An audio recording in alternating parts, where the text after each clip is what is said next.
하나님이여, 주의 인자를 따라 내게 은혜를 베푸시며 주의 많은 긍휼을 따라 내 죄악을 지워주소서.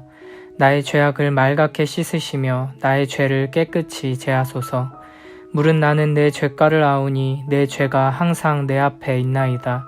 내가 주께만 범죄하여 주의 목전에 악을 행하였사오니 주께서 말씀하실 때에 의로우시다 하고 주께서 심판하실 때에 순전하시다 하리이다. 내가 죄악 중에서 출생하였으며 어머니가 죄 중에서 나를 잉태하였나이다. 보소서, 주께서는 중심이 진실함을 원하시오니 내게 지혜를 은밀히 가르치시리이다. 우슬초로 나를 정결하게 하소서. 내가 정하리이다. 나의 죄를 씻어주소서. 내가 눈보다 희리이다. 내게 즐겁고 기쁜 소리를 들려주시사 주께서 꺾으신 뼈들도 즐거워하게 하소서.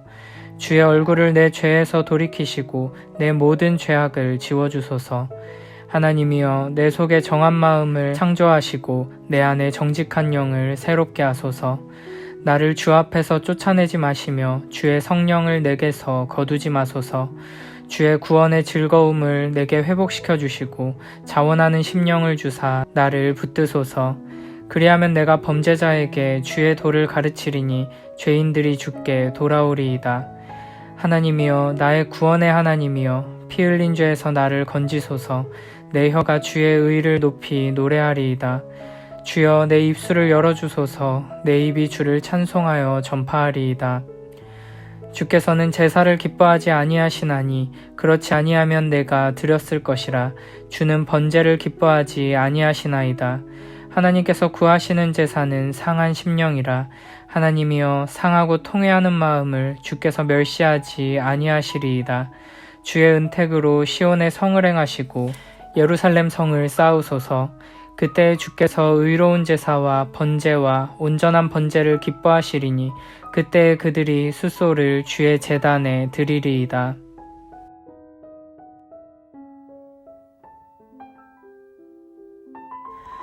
시편 51편은 다윗의 시로서 시편에서 가장 유명한 참회의 시입니다. 표제는 다윗의 시, 인도자를 따라 부르는 노래, 다윗이 밧세바와 동침한 후 선지자 나단이 그에게 왔을 때 라고 되어 있습니다. 이 시편은 사무엘하 11장의 이야기를 배경으로 하고 있습니다. 이스라엘의 왕 다윗은 이스라엘의 군대가 전쟁터에 있는 동안 자신은 예루살렘 성에 머무르고 있었습니다. 그러다가 우리아의 아내 밧세바와 간통을 저지르게 되고 이 잘못을 은폐하기 위해 우리아를 전쟁터에서 죽게 만들었습니다.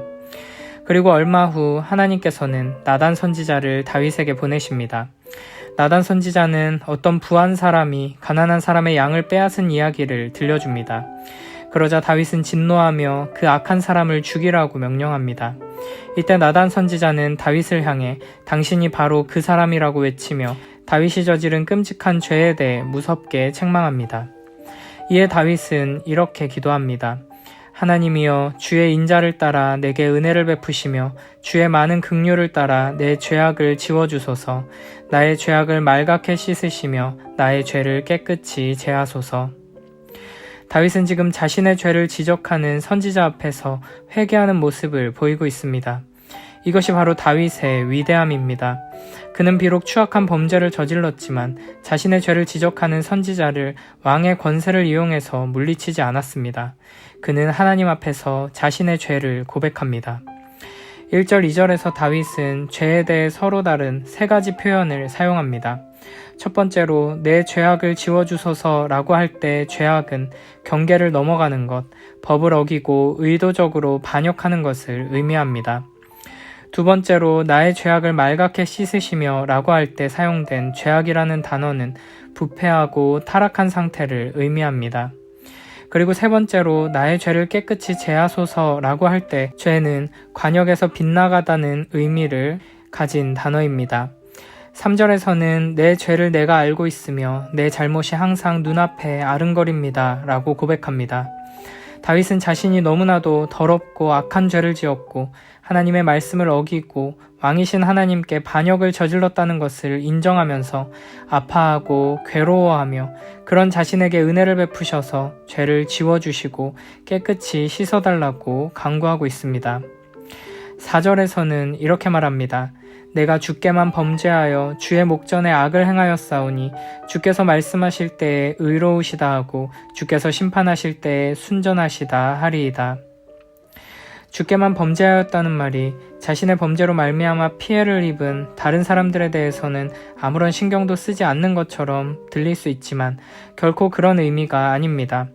다윗은 자신이 밧세바에게, 우리아에게, 자신의 신하들에게, 그리고 이스라엘 백성들에게 너무나 큰 죄를 지었다는 것을 분명하게 인식하고 있습니다.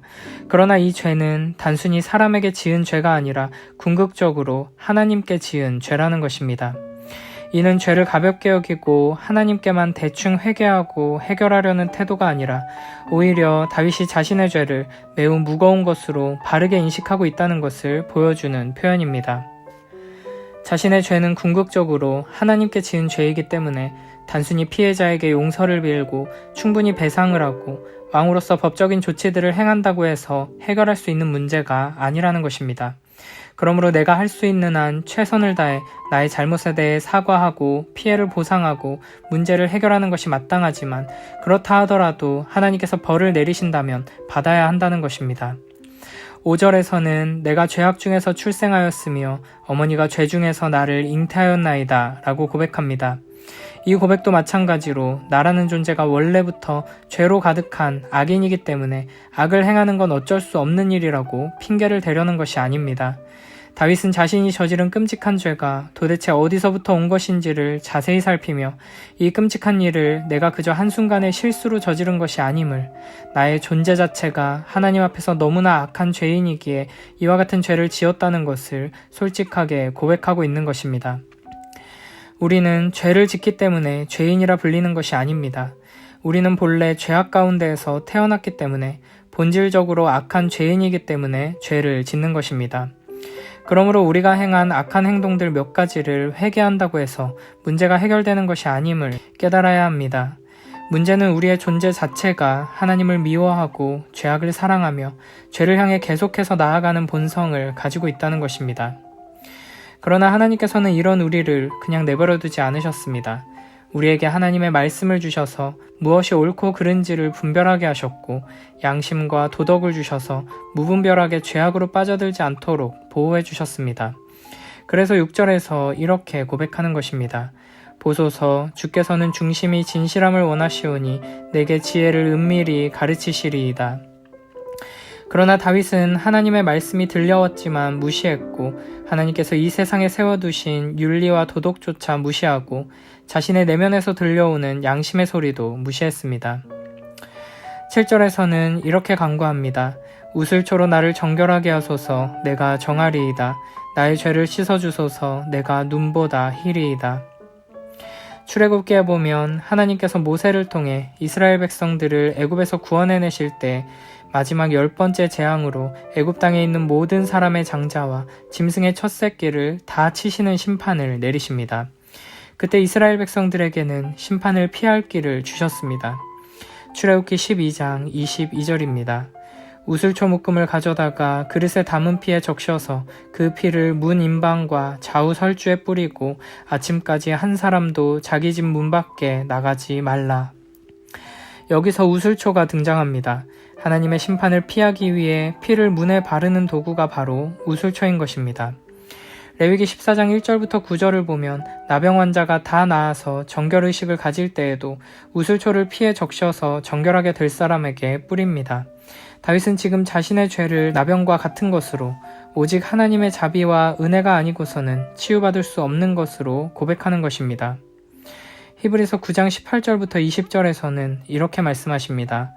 이러므로 첫 언약도 피 없이 세운 것이 아니니 모세가 율법대로 모든 계명을 온 백성에게 말한 후에 송아지와 염소의 피 및 물과 붉은 양털과 우슬초를 취하여 그 두루마리와 온 백성에게 뿌리며 이르되 이는 하나님이 너희에게 명하신 언약의 피라 하고. 아멘.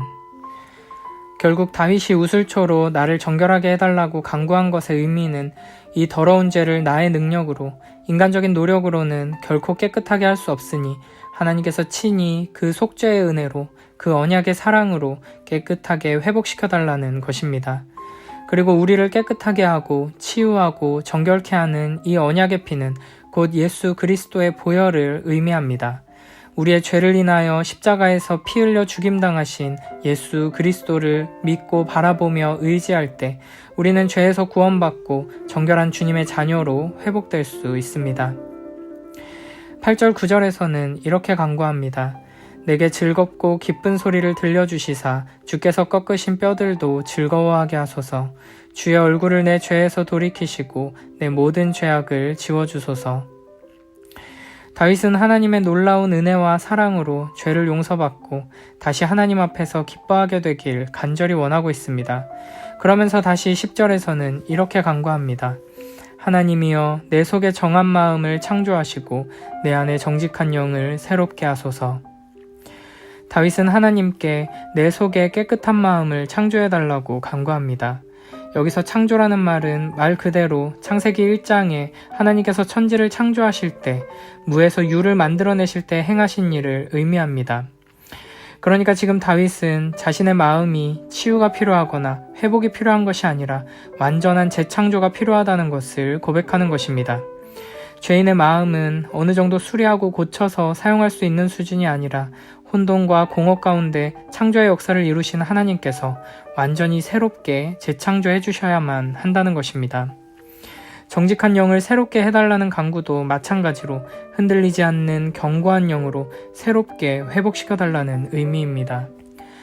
11절에서는 나를 주 앞에서 쫓아내지 마시며 주의 성령을 내게서 거두지 마소서라고 간구합니다. 우리는 이 고백을 통해 죄가 가져오는 가장 끔찍한 결과가 무엇인지를 보게 됩니다. 그것은 바로 하나님과 단절되는 것이며 성령 하나님께서 나를 떠나시는 것입니다. 죄는 우리의 삶을 파괴하고 가정을 무너뜨리고 많은 어려움과 괴로움을 가져옵니다. 죄로 인해 잘못된 선택을 하고 그 결과 끔찍한 고통을 당하기도 합니다. 그러나 죄가 우리에게 가져오는 가장 크고 무서운 결과는 무엇보다도 하나님과의 단절입니다. 에덴 동산에서 하나님과 사랑의 교제를 나누며 부족함 없이 평안을 누리며 살던 아담과 하와는 죄로 말미암아 하나님의 동산에서 쫓겨나게 되었고 그때부터 이 땅에는 온갖 고난과 아픔, 미움과 다툼, 슬픔과 눈물이 가득하게 되었습니다. 그러나 하나님께서는 우리를 그냥 내버려두지 않으시고 우리를 구원하기 위해 그 아들 예수 그리스도를 보내주셨고 우리로 하여금 예수님을 믿도록 하기 위해 성령 하나님을 보내주셨습니다. 하지만 우리 안에 여전히 죄가 남아있다면 우리는 성령 하나님의 은혜로우신 일하심을 힘입지 못하게 될 것이고 우리와 항상 함께 하시는 하나님을 누리지 못하게 될 것입니다. 오직 죄를 회개하는 자에게만 이와 같은 하나님의 은혜가 임하게 될 것입니다. 그래서 12절에서는 주의 구원의 즐거움을 내게 회복시켜 주시고 자원하는 심령을 주사 나를 붙드소서라고 간구하는 것입니다. 죄는 우리 안에 하나님께서 선물로 주신 구원의 즐거움을 빼앗아가 버립니다. 또한 자원하는 마음을 빼앗아갑니다. 하나님의 사랑을 받아 누리며 하나님께 사랑으로 반응하는 놀라운 특권과 기쁨을 빼앗아가는 것입니다. 우리 안에 있는 죄는 그저 재산이나 건강이나 내가 이 땅에서 사랑하는 것들을 빼앗아가는 정도로 끝나지 않습니다. 죄는 우리에게서 하나님을 빼앗아가고 하나님과의 아름다운 사랑을 빼앗아가는 것입니다. 13, 14, 15절에서 다윗은 하나님께서 은혜와 긍휼로 죄를 용서해 주시고 이 즐거움과 사랑을 회복시켜 주신다면 범죄자에게 주의 도를 가르치고 주를 찬송하며 전파하겠다고 말합니다. 하나님께서 자신을 다시 회복시켜 주신다면 자신과 같이 하나님 앞에 범죄한 자들이 하나님께로 돌아올 수 있도록 하나님의 사랑과 자비를 전하며 섬기겠다는 것입니다. 16, 17절에서는 시편 51편에서 가장 중요한 고백이 등장합니다. 주께서는 제사를 기뻐하지 아니하시나니 그렇지 아니하면 내가 드렸을 것이라. 주는 번제를 기뻐하지 아니하시나이다. 하나님께서 구하시는 제사는 상한 심령이라. 하나님이여 상하고 통회하는 마음을 주께서 멸시하지 아니하시리이다. 하나님께서 기뻐하시는 것은 제사도 아니고 번제도 아니며 오직 상한 심령입니다. 다윗과 같이 자신의 죄를 분명하게 깨닫고 아파하며 회개하는 마음, 자신의 자격 없음에 대해 철저하게 깨닫고 낮아진 마음으로, 깨지고 찢어진 마음으로 하나님 앞에 겸손히 엎드리는 마음을 기뻐 받으십니다. 하나님께서는 우리가 거룩하고 아름답게 하나님의 영광을 위해 위대한 일을 이루는 것을 기뻐 받으시지 않습니다. 왜냐하면 우리는 그렇게 하나님께 대단한 것을 이루어 드릴 수 있는 존재가 아니기 때문입니다.